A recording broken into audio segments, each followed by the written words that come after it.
Hugo Pinell is considered the most dangerous prisoner in California. He's kept alive by total isolation from the rest of the inmates at Folsom Prison. That label, he says, may eventually lead to his death in prison. I just started my 20th year in prison, and my 15th year in isolation straight, and my 14th year without having a contact visit with my family or any loved ones, you see. So, and, you know, like I've been made to be in the eyes of the public by the department to be the most dangerous prisoner in the state of California, you see. But now I find myself being the most endangered prisoner because of the circumstances that have been built around me by the administration. At the San Quentin 6 trial, Pinell insisted he represent himself. As a social revolutionary, he says he didn't trust lawyers. Now that Spain will be retried, Pinell has also started the legal proceedings for a new trial. The Spain conviction was overturned after a secret meeting between the judge and a juror was discovered. For now, Pinell says he is trying to stay alive and trying to live down his notorious reputation. I want to believe that if I ever come out of prison, that I can be a constructive element to my community, you see. But if I react at any particular time, I feel that they will have won the game that they want to play, because either way, I'm doomed, you see. If they kill me, they succeeded. If I react, they succeeded in trying to prove to the public that I am, you know, what they say that I am supposed to be. The name of Hugo Pinell is one that used to be in the headlines but hasn't been heard from much in years. A radical prison inmate, a man considered extremely dangerous by prison officials. Pinell took part almost 13 years ago in one of the most violent episodes in California prison history. That was a case of the San Quentin 6. But now, after spending more than half his life behind bars, Pinell claims he is more victim than criminal. And to get that view across, he's agreed to only his second interview ever, and the first by any Bay Area news organization. Art Cribbs has that report. It's a long ways from Nicaragua to Folsom, a long time from a wild kid of 19 to a mature prison veteran of 39. Such is the case of Hugo Pinell. Hugo Pinell is what is traditionally called institutionalized. He's been in state penitentiaries for almost 20 years. 14 of those years he's been in the SHU. That's the Security Housing Unit. We call it the Hole.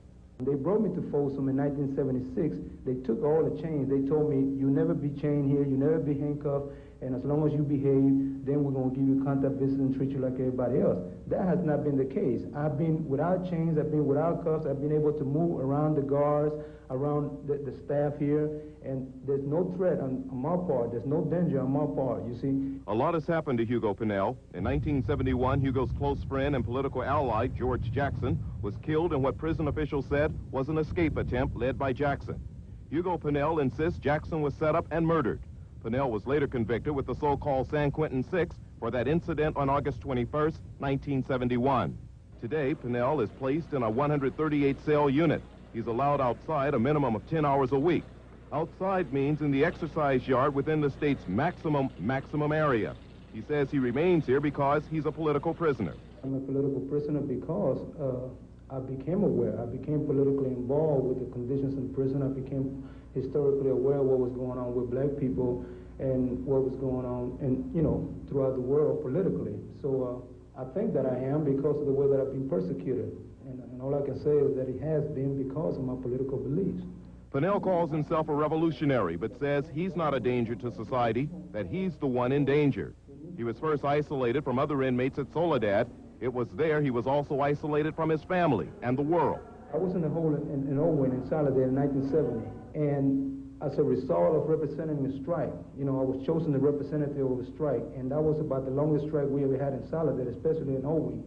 And as a result of that, the officers began kind of hostile towards me. They wanted to isolate me. They wanted to do certain things. So one day they charged me with the assault on a guard, you see, and they took me from that section to a strip cell and kept me there for a while until they moved me to a special cell across the wing, you see.